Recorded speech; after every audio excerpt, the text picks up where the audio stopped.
네, 2012년에 있었던 홍천강 살인 사건입니다.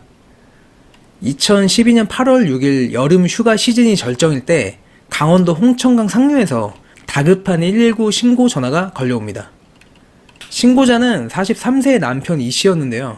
1살 연상인 44세 아내 박 씨가 물에 빠졌다고 혼자 못 건지겠다면서 빨리 좀 와달라는 내용이었습니다. 그렇게 119가 현장에 도착했고 보니까 남편 이 씨가 이미 아내 박 씨를 물가 위로 건져서 올려놨었대요. 근데 호흡이랑 맥박은 이미 멈춘 상태였다고 합니다.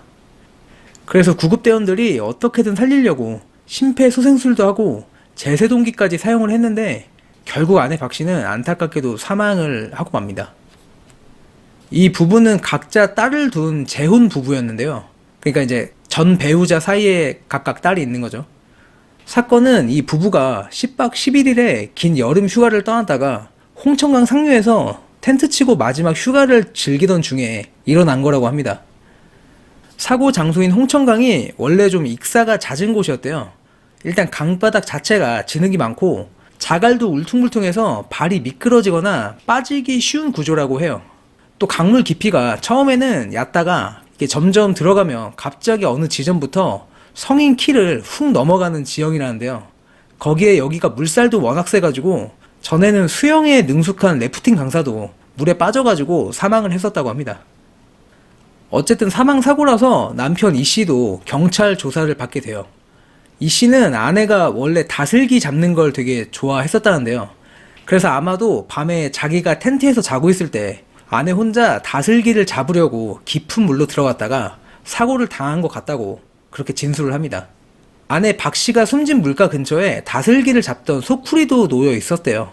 그래서 정황상 아내 박 씨가 다슬기를 잡으러 강가에 들어갔다가 물에 빠져 죽은 그냥 단순 익사 사고로 사건은 종결되는 듯 했습니다.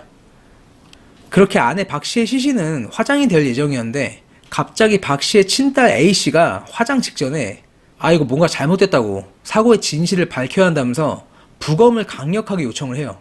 그리고 그런 A 씨의 요청에 따라서 시신은 결국 부검을 위해서 국가수로 보내집니다. A 씨가 그렇게 주장한 데는 나름 이유가 있었는데요. 우선 어머니가 평소에도 물을 극도로 무서워했다고 해요. 그래서 어지간하면 물에는 들어가지도 않는다고 합니다. 그리고 혹시 어쩌다가 들어가도 얕은 깊이에만 겨우 들어가는 정도였고 그마저도 구명조끼나 튜브를 안 끼면 아예 들어가질 못했대요. 그래서 어머니가 한밤중에 그것도 혼자 다슬기를 잡으러 깊은 강에 들어갔다? 이게 상식적으로 말이 되질 않는다고 합니다.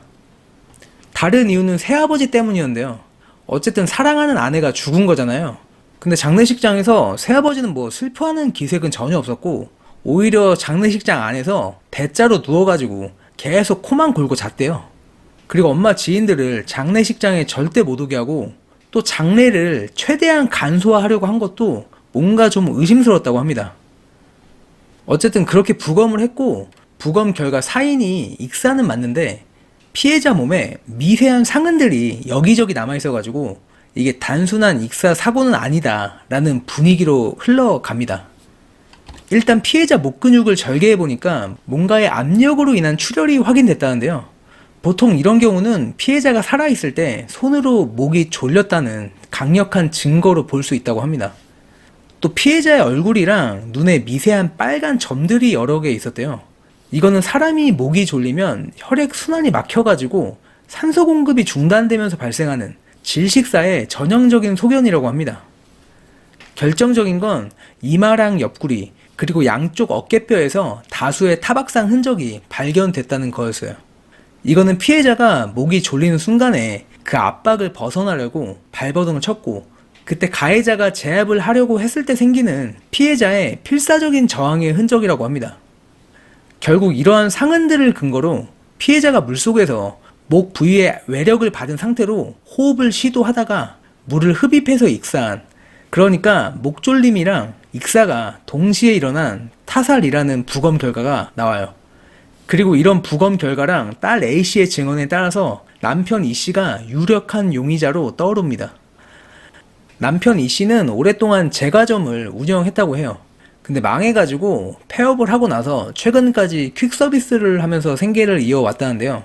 그래서 아내 박씨 사망 당시에 이 가정의 수입이 매우 불안정한 상태였다고 합니다. 근데 그렇게 돈이 없는데도 이 씨는 아내 박 씨 명의로 보험을 6개나 가입해뒀대요.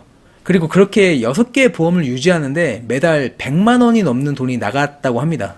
당시 이 씨의 수입을 생각하면 정말 거액의 보험료를 내고 있던 거였습니다.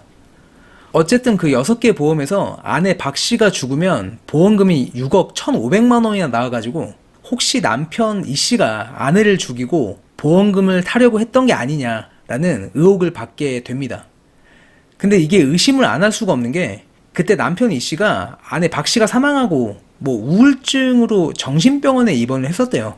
근데 그 입원하고 있던 와중에도 박 씨가 사망을 한 지 보름 만에 이 씨는 바로 보험회사에 연락해가지고 사망보험금을 청구해서 수령까지 마쳤다고 합니다. 그리고 부검으로 단순 익사 사고에서 타살로 바뀌면서 이 씨가 용의자가 됐잖아요. 그래서 자기한테 이제 수사망이 좁혀오니까 사망보험금 받았던 걸 전부 주식으로 바꾼 다음에 자기 친딸 명의로 돌려놓는 치밀함까지 보였다고 합니다. 그리고 박 씨의 친딸 A 씨 말로는 박 씨가 사망하기 6개월 전에도 남편 이 씨가 박 씨를 죽이려는 시도가 있었다고 해요. 당시 박 씨랑 남편 이 씨가 같이 차를 타고 가고 있었는데 직선도로에서 이 씨가 잘 가다가 아무 이유 없이 갑자기 핸들을 확 틀었대요. 그래서 박 씨가 앉아있던 조수석 쪽이 그대로 전봇대를 들이받았다고 합니다. 그 사고로 박 씨는 6개월이나 입원할 정도로 크게 다쳤었다는데요. 그때 보험금으로 4,600만 원을 받았다고 합니다. 딸 A 씨 말로는 그때 어머니가 자기한테 야 아무래도 니네 아빠가 나를 죽이려 한 것 같다고 하면서 엄청 불안해했다고 합니다. 남편 이 씨는 경찰 조사에서 자신의 결백을 강력하게 주장을 해요. 먼저 아내가 평소처럼 다슬기를 잡으려고 강가에 들어갔다가 익사를 한 거라고 하는데요. 근데 아내 박 씨가 원래 좀 허리 디스크가 있었대요. 거기에 물을 극도로 무서워하고 또 전문가 말이 다슬기는 원래 얕은 물에서만 서식을 한대요. 그래서 박 씨가 다슬기를 잡으려고 깊은 물에 들어갔다가 사망을 했다는 이 씨의 주장은 타당성이 없는 걸로 결론을 내립니다. 그리고 박 씨 목에 손으로 졸린 흔적이랑 얼굴이랑 눈에 출혈이 있었잖아요. 자기가 아내를 물 밖으로 끌어낼 때 팔로 세게 감싸 안아가지고 생긴 거라고 주장을 해요. 근데 법의학자들은 아내 박 씨를 발견했을 때 이미 호흡이 멈춘 상태였는데 그건 분명 살아있을 때 생긴 상처라고 그렇게 남편의 주장을 일축해버립니다. 또 이 씨는 아내 몸에 있던 피하 출혈이랑 타박상 흔적이 전부 다 아내가 몸이 좀 안 좋다고 해서 자기가 수시로 좀 마사지를 해줬대요. 근데 자기가 힘 조절을 못해가지고 너무 세게 해서 생긴 흔적이라고 주장을 또 합니다. 근데 이거에 대해서도 법의학자들은 목이랑 어깨 근육에 생긴 출혈은 이게 웬만한 지압이나 마사지로는 절대 생길 수 없다면서 이번에도 남편 이 씨의 주장을 일축해버립니다. 무엇보다 남편 이 씨의 진술에 치명적인 모순이 하나 더 있었어요. 이 씨가 텐트에서 자다가 일어나가지고 텐트 밖으로 나갔다가 우연히 강물 위에 떠있는 아내의 시신을 발견했다고 했는데 근데 홍천강은 유속이 엄청 빠르다고 했잖아요. 그래서 만약에 이 씨가 잠든 사이에 아내가 익사했고 시간이 어느 정도 흘렀으면 아내 박 씨의 시신은 발견 지점보다 훨씬 하류까지 떠내려 갔어야 돼가지고 이 씨 텐트 앞에서 절대 발견이 될 수가 없대요. 이거 가지고 그것이 알고 싶다에서도 직접 사고 현장에 가서 실험을 했었는데요. 일단 밤이 되니까 완전 깜깜해가지고 강물에 뭐가 떠있는지는 고사하고 그냥 아무것도 보이지가 않아요. 그리고 시간이 한 10분, 20분 지나니까 강물 위에 떠있던 스턴트맨 아저씨가 하류까지 완전히 떠내려갑니다. 여튼 이런 정황들 때문에 사고 당시 깜깜한 밤에 텐트 근처에서 아내 시신을 발견했다는 이 씨의 말은 오히려 이 씨가 아내 박 씨를 살해하고 바로 강에서 시신을 건져 올렸다는 증거가 돼버립니다.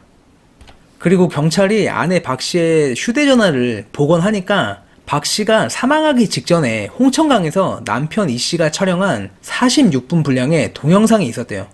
그리고 거기에는 아내 박 씨가 튜브를 끼고 다슬기를 잡기 위해서 강물로 들어가는 모습이 있었다는데요. 경찰은 이 영상이 평범한 추억 기록이 아니고 남편 이 씨가 아내가 자발적으로 물에 들어갔다는 알리바이를 만들려고 범행 직전에 의도적으로 촬영을 한 거라고, 이거는 이 씨가 오랫동안 이 범행을 계획했음을 입증하는 거라고 판단을 합니다. 여튼 그렇게 경찰 수사를 거쳐서 검찰은 7개월 동안 철저한 보강 수사를 진행한 다음에 남편 이 씨를 살인 및 보험 사기 혐의로 재판에 넘겼고요. 재판은 국민참여재판으로 진행이 됐는데 9명의 배심원 전원이 만장일치로 유죄 의견을 냈다고 합니다. 재판부는 남편 이 씨의 행위를 두고 이게 오로지 보험금이라는 사적 이익을 목적으로 배우자를 계획적으로 살해한 잔혹한 범죄라면서 수사기관부터 법정에 이르기까지 변명으로 일관하면서 자신의 잘못을 전혀 반성하지 않는다고 강하게 비판했다고 해요. 그렇게 법원에서 남편 이 씨한테는 무기징역이 선고가 됐고요. 이 씨가 항소도 했대요. 근데 그럼에도 불구하고 대법원에서 무기징역으로 최종 확정이 됐다고 합니다.